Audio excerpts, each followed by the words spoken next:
स्वागत है आप सबका मेरे चैनल पर। गाइस, आज मैं बहुत ही तड़कते फड़कते टॉपिक पर वीडियो बनाने जा रहा हूँ, जो कि है प्री कैस इंटरव्यू। और गाइस, मैं सारे क्वेश्चन इस वीडियो में इंक्लूड करूंगा जो कि प्री कैस इंटरव्यू में पूछे जाते हैं। सबसे पहले मैं आपको बता दूं कि प्री कैस इंटरव्यू होती क्या है। तो गाइस, प्री कैस इंटरव्यू एक इंटरव्यू है जो कि आपको कैस लेटर इशू करने से पहले आपकी यूनिवर्सिटी लेती है आपकी क्रेडिबिलिटी चेक करने के लिए। तो गाइस, इस वीडियो में मैं आपको सारे क्वेश्चंस बताऊंगा जो कि प्री कैस इंटरव्यू में पूछे जा सकते हैं या पूछे जाते हैं। और मेरा खुद का एक्सपीरियंस भी है क्योंकि मैंने भी प्री कैस इंटरव्यू दी थी और मैंने अपने फ्रेंड्स से बात की थी है जो मेरे यहाँ पर हैं, तो उनके सारे मतलब क्वेश्चन आंसर को इंक्लूड किया है मैंने इस चीज़ में। और ज़्यादातर कॉमन ही क्वेश्चन है। तो गाइस, सबसे पहले मैं आपको टिप दे दूं कि जैसे ही आप इंटरव्यू के लिए जाते हैं आप काम रहें, इतनी चिंता ना लें, कॉन्फिडेंट रहें, क्योंकि सबसे मेन चीज़ यही है कि आप कॉन्फिडेंट होगे तो आप सारे क्वेश्चंस के आंसर इजीली दे पाओगे।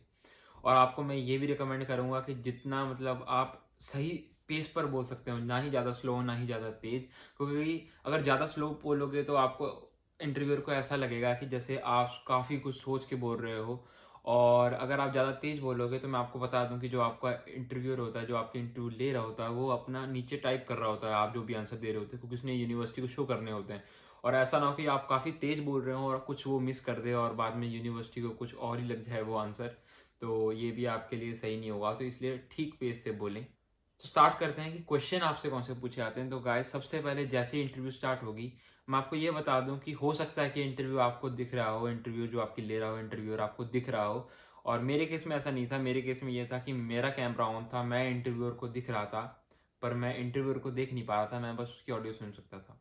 तो गाइस, जैसे ही आपकी जो इंटरव्यू स्टार्ट होगी, सबसे पहला चीज़ आपसे जो इंटरव्यू पूछेगा वो पूछेगा एम आई ऑडिबल, यानी कि मेरी आवाज़ आपको सुनाई दे रही है।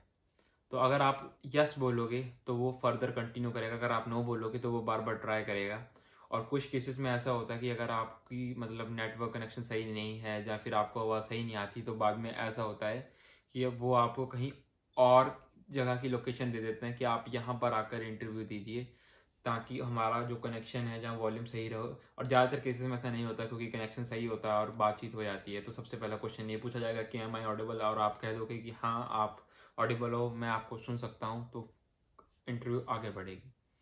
तो गाइस, सबसे पहला क्वेश्चन जो होगा वो बहुत ही नॉर्मल होगा कि इंट्रोड्यूस योरसेल्फ। और ये सबसे नहीं पूछा जाता क्योंकि यूनिवर्सिटी के पास सारा डाटा होता है। तो मेनली इंट्रोड्यूस योरसेल्फ की बजाय यूनिवर्सिटी डायरेक्ट आपसे ये क्वेश्चन पूछने लग जाती है कि आपकी डेट ऑफ बर्थ क्या है, आप कौन से शहर से बिलोंग करते हैं, और आपका पासपोर्ट नंबर क्या है। इसके पीछे मोटिव ये होता है कि यूनिवर्सिटी को ये पता चल जाता है कि हाँ, जिस बंदे की मैं इंटरव्यू ले रहा हूँ उसे नॉलेज है और वही बंदा है जिसकी इंटरव्यू मेरे को लेनी है, कि और कोई बंदा इंटरव्यू नहीं दे रहा उसकी। इसलिए वो कंफर्म करता है कि आपका एड्रेस क्या है इंडिया में, आपकी डेट ऑफ बर्थ क्या है और आपका पासपोर्ट नंबर क्या है। तो ये पूछने के बाद आपसे आगे इंटरव्यू की और अगले क्वेश्चन पूछे जाएंगे। तो गाइस, इसके बाद इन सब मेन क्वेश्चन के बाद सबसे जो मेन क्वेश्चन आता है, जो कि सबसे पूछा ही जाता है कि आपने कौन से कोर्स के लिए अप्लाई किया है। तो गाइस, जौन सा भी कोर्स होगा आप बता देंगे कि मैंने इस कोर्स के लिए अप्लाई किया है, फलाना ढमकाना मैंने इस कोर्स के लिए अप्लाई किया है। और ये तो सबको पता ही होगा क्योंकि आपने कोर्स के लिए अप्लाई किया है। तो इससे अगला क्वेश्चन आता है कि आपकी कोर्स की स्टार्टिंग डेट क्या है। तो गाइस, आप में इसमें बताना है कि मेरे कोर्स की स्टार्टिंग डेट ये है। और इसमें मैं आपको ये चीज़ ज़रूर बताऊंगा कि इसमें ये ज़रूर इंक्लूड करें कि मेरे कंडीशनल लेटर पे ये लिखी थी डेट, या मेरे अनकंडीशनल लेटर पे स्टार्टिंग डेट ये लिखी थी। क्योंकि ऐसा हो सकता है कि आपको जो कंडीशनल लेटर आया हो, जहाँ आपको जो अनकंडीशनल लेटर आया हो उस पर डेट और कुछ लिखी हो और बाद में यूनिवर्सिटी ने डेट चेंज कर दी हो, तो इसलिए उनको ये लग सकता है कि इसे डेट नहीं पता। पर आप ये जरूर इंक्लूड करें कि जो मेरे को अनकंडीशनल ऑफर लेटर आया था उस पर स्टार्टिंग डेट ये लिखी थी। तो इससे यूनिवर्सिटी को ये पता चल जाता है कि हाँ, ये बंदा सही कह रहा है, जब पहले हमने ऑफर लेटर इशू किया था तब ये डेट थी, अब चेंज हुई है। तो आप एक सेफ हो सकते हो। वैसे तो यूनिवर्सिटी को पता ही होता कि जब हमने अनकंडीशनल ऑफर लेटर भेजा था तो ये लिखा था उस पर डेट और अब हमने चेंज कर दिया, पर फिर भी आप खुद को सेव करने के लिए ये कह सकते हो। उसके बाद अगला क्वेश्चन आता है कि आपने यही कोर्स क्यों चूज किया।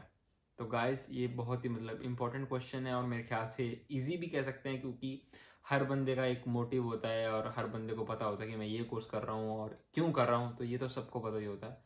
तो आप इसमें इंक्लूड कर सकते हो कि हाँ, मेरे को बचपन से ही काफ़ी इंटरेस्ट था इस चीज़ में, मैं काफ़ी इंटरेस्टेड था इन चीज़ों को लेकर।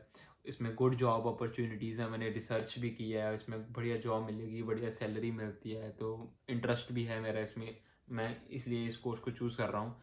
या फिर जैसे कि एग्ज़ाम्पल देता हूँ मैं आपको कि मान लो कि कोई बिजनेस के कोर्स में आया और उससे इंटरव्यूअर पूछ रहा है कि आप ये कोर्स क्यों करना चाहते हो, तो वो ये कह सकता है कि मैं इंटरेस्टेड हूँ इस सब्जेक्ट में। और क्या कहते हैं, जिनका फैमिली बिजनेस है वो ये कह सकते हैं कि हाँ मेरा फैमिली बिजनेस है, इसलिए मैं बिजनेस की स्टडी करने आया हूँ, जो स्टडी मेरे बिजनेस को फर्दर रन करने में हेल्प करेगी। या फिर ये कह सकते हो कि बेटर जॉब अपॉर्चुनिटीज़ हैं इस फील्ड में, that's why I am doing this course. और उसके बाद में दूसरे कोर्स की तरफ चले जाऊँगा। तो ये तो काफ़ी नॉर्मल सा क्वेश्चन है। तो गाइस इसके बाद आपसे अगला क्वेश्चन पूछेगा कि आप जो कोर्स यहाँ पे पढ़ने आ रहे हो उसमें मॉड्यूल्स क्या हैं, मॉड्यूल्स यानी कि सब्जेक्ट क्या है। तो गाइस ये आपको पता होना बहुत ज़रूरी है। और ये आपको कहाँ मिलेंगे, जब आप अप्लाई करते हो यूनिवर्सिटी के लिए, जब आप कोर्स के लिए रिसर्च करते हो, तो उस कोर्स के नीचे ही लिखा होता है, जो आपने कोर्स करने आ रहे हो उसके नीचे यूनिवर्सिटी वेबसाइट पर लिखा होता है कि हाँ आप ये मॉड्यूल्स पढ़ोगे, और उसके बारे में लिखा होता है कि इस मॉड्यूल्स में क्या होता है। तो आपसे मतलब ऐसा सारे भी पूछ सकता है कि सारे मॉड्यूल्स बता दो। जो अगर मास्टर के लिए आ रहा हो तो सारे पूछ लेगा कि एक साल में कितने पढ़ोगे, अगर बैचलर्स के लिए आ रहे हो तो 3 साल की बैचलर, तो 4 साल की बैचलर्स है, उसके हिसाब से आपको बताना होगा। कई बार ऐसा होता है कि स्पेसिफिक ईयर के लिए पूछ लेते हैं कि सेकंड ईयर में कौन सा है, या फिर फर्स्ट ईयर में कौन से हैं, या थर्ड ईयर में कौन से हैं।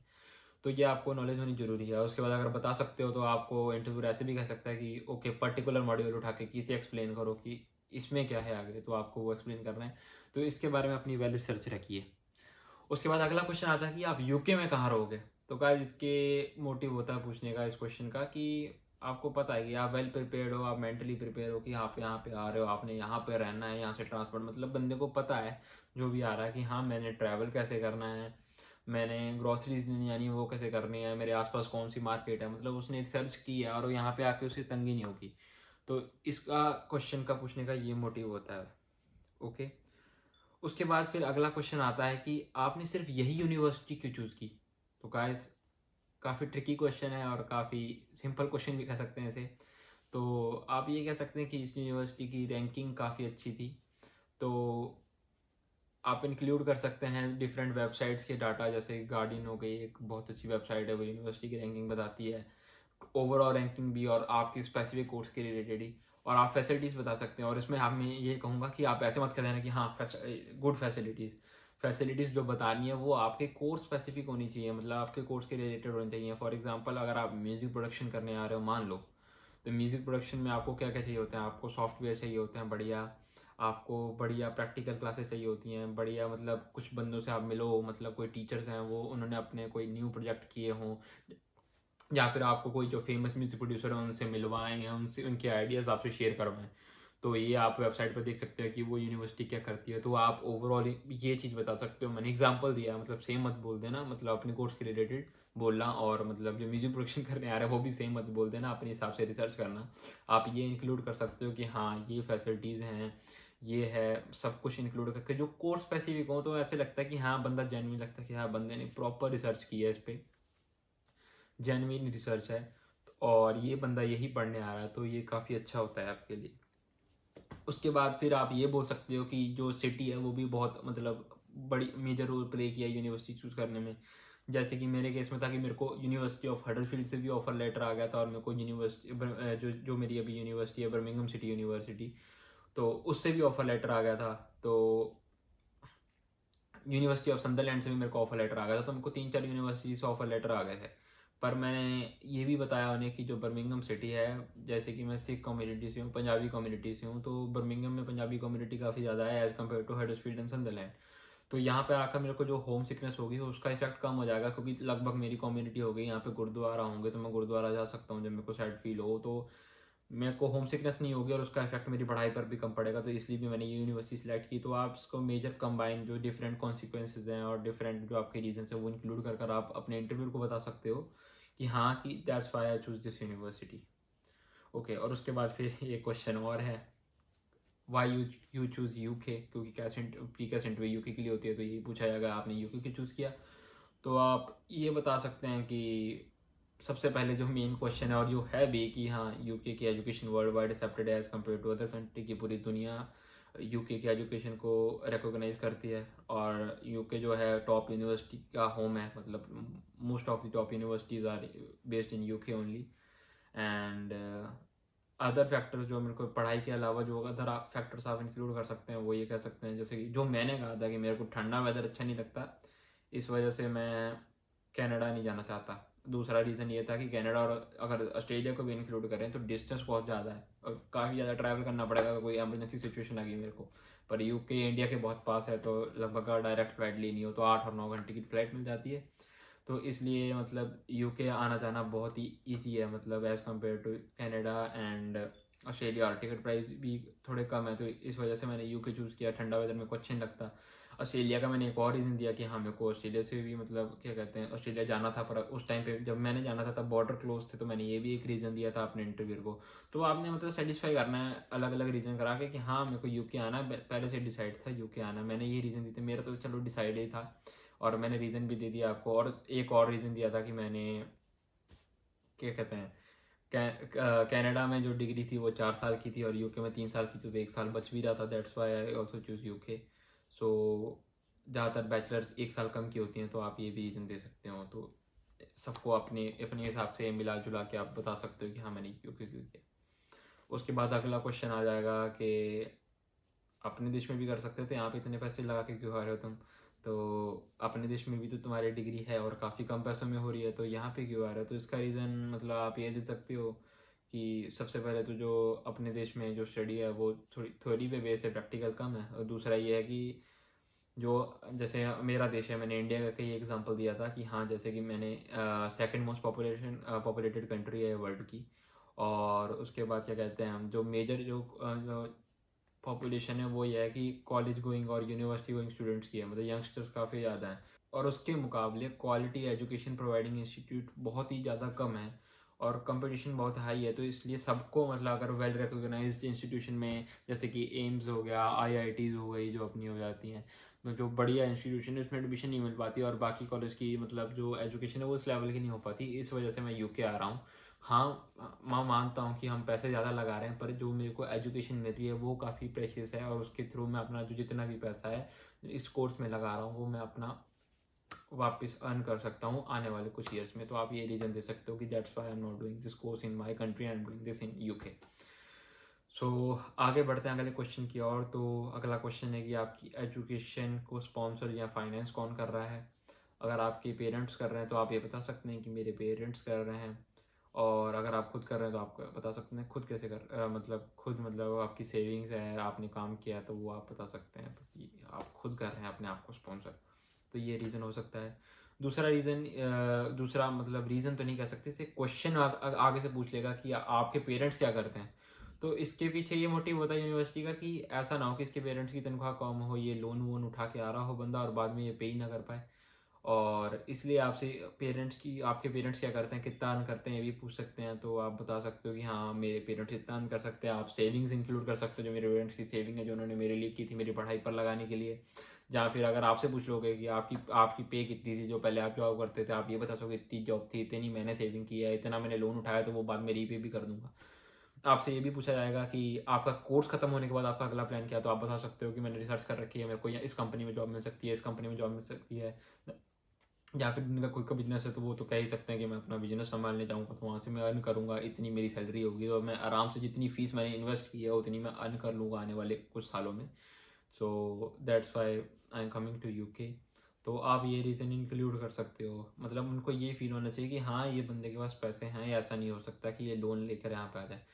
अगला क्वेश्चन आपसे ये पूछ सकता है इंटरव्यूअर कि आप यूके में आकर काम करोगे, तो आप कह सकते हैं जो 20 आवर्स आपको अलाउड है, तो आप कह सकते हैं कि ये स्टूडेंट्स का राइट है और जी हाँ मैं करूँगा। अगर आपको नहीं करना तो आप मना कर सकते हैं कि नहीं मेरे पास सफिशिएंट पैसे हैं तो मैं नहीं करूँगा। ये आपके ऊपर डिपेंड करता है। तो ये क्वेश्चन का तो सीधा सीधा एग्जाम मतलब आंसर है कि हाँ मैं करूँगा, 20 आवर्स मेरा राइट है, या फिर मैं नहीं करूँगा क्योंकि मेरे पास सफिशिएंट पैसा है। अगला क्वेश्चन जो पूछा गया था वो था कि आपका कोई प्रीवियस वीज़ा रिफ्यूज़ हुआ है? तो गाइस सच बताना इस पे, और मैंने इस पे पहले भी वीडियो बना रखी है कि आपको ऐसी सिचुएशन में क्या आंसर देना चाहिए, क्योंकि काफ़ी लोग ऐसा हो सकता है कि मेरा वो पहला वीज़ा रिफ्यूज़ होता है, ऐसा ना सोच लें कि इसका पहले वाला रिफ्यूज़ हुआ था ये वाला रिफ्यूज़ होगा। गाइस ऐसा कुछ नहीं होता। मेरा खुद का यूएसए का टूरिस्ट वीज़ा रिफ्यूज़ था और मैंने वो बताया था, इंटरव्यू में बताया था और जो एमबेसी में जो एप्लीकेशन भरते थे उसमें भी लिखा था। तो सच-सच बता दें और अपना रीज़न दे दें कि हाँ, कि ये रीज़न था, तब मैंने अप्लाई किया था, कब किया था, ये रीज़न की वजह से रिफ्यूज़ हुआ था। वो आपने पूरा सही बता देना कि हाँ, इस वजह से रिफ्यूज़ हुआ था, इस साल में हुआ था, इसलिए हुआ था। तो कुछ नहीं है, वो गाइस बस अपने लिए डाटा मतलब इकट्ठा करते हैं कि हाँ, मतलब इस बंदे ने सच बोला और इस बंदे का हाँ, ये रिफ्यूज़ हुआ है वीज़ा। कुछ डरने की बात नहीं है, कैश आएगा, आपका वीज़ा भी लगा, आपके सामने बैठा हूँ, मेरा भी रिफ्यूज़ हुआ था, टूरिस्ट वीज़ा यूएसए का, और अभी यूके में हूँ मैं, तो इस डरने की ज़रूरत नहीं है, सच बोलना और ये आंसर दे दोगे। तो गाइज़ ये जो कुछ क्वेश्चन थे जो मेरे से पूछे गए थे, और कुछ एक्सेप्शंस भी हैं इसमें, जैसे कि अब मेरे से ये क्वेश्चन नहीं पूछा क्योंकि शायद से इंटरव्यू को पता ही होगा, क्योंकि मैंने 12th पास की, उसके बाद मैंने आईएलटीएस किया और मैं फिर डायरेक्ट इधर आ गया, तो गैप नहीं था। और कईयों को ये क्वेश्चन पूछ सकते हैं कि जी हाँ, अपना गैप जस्टिफाई करें, जिनका मतलब स्टडी का पुरानी स्टडीज में काफ़ी गैप आ गया और अब ये करने जा रहे हैं, तो आप गैप का मतलब उनको रीज़न दें कि ये गैप था कि मैं जॉब करने लग गया था या फिर मैं मतलब और कोई काम करने लग गया था बीच में, तो that's why this is gap and you have to justify your gap. So ये क्वेश्चन है। एक और क्वेश्चन है कि जो मतलब डिपेंडेंट वीज़ा पर आते हैं, तो उनसे पूछ सकते हैं कि आप किसके साथ आ रहे हैं, मतलब किसके साथ आ रहे हैं, तो आप बता सकते हैं कि हाँ, हस्बैंड के साथ आ रहे हैं, आप खुद ट्रैवल कर रहे हैं वगैरह वगैरह, ये रीज़न बता सकते हैं। और उन आपसे भी, और कईयों को मैंने ये भी सुना कि वो भी पूछा गया कि कुछ ज़्यादा ही मतलब डीप में चले गए थे, ओके, या इसका डिस्टेंस, आपकी जो मेन मार्केट है उसका डिस्टेंस आपकी यूनिवर्सिटी से कितना है, आप जहाँ पे रह रहे हो उसका कैसे है, आप ट्रांसपोर्ट कैसे करोगे, ट्रांसपोर्टेशन कॉस्ट पता है आपको, तो थोड़ा डीप क्वेश्चन भी चले जाते हैं, पर रेयरली नहीं जाते। जो मेन क्वेश्चन मैंने आपको स्टार्टिंग में बताए हैं एक्सेप्शंस के अलावा, वही मेन क्वेश्चन पूछे जाते हैं। पर हाँ, थोड़ी नॉलेज इनके बारे में भी पता कर लें, आप सर्च कर बहुत इजीली मिल जाएगी आपको, नेट पर सर्च करना है, 5 मिनट भी नहीं लगेंगे। ये जो एक्स्ट्रा इन्फॉर्मेशन बताइए, ट्रांसपोर्टेशन कॉस्ट क्या है, सिटी कितनी दूर है, जिस सिटी में रह रहे हो उसकी मतलब पॉपुलेशन क्या है, तो ये इंपॉर्टेंट क्वेश्चन है।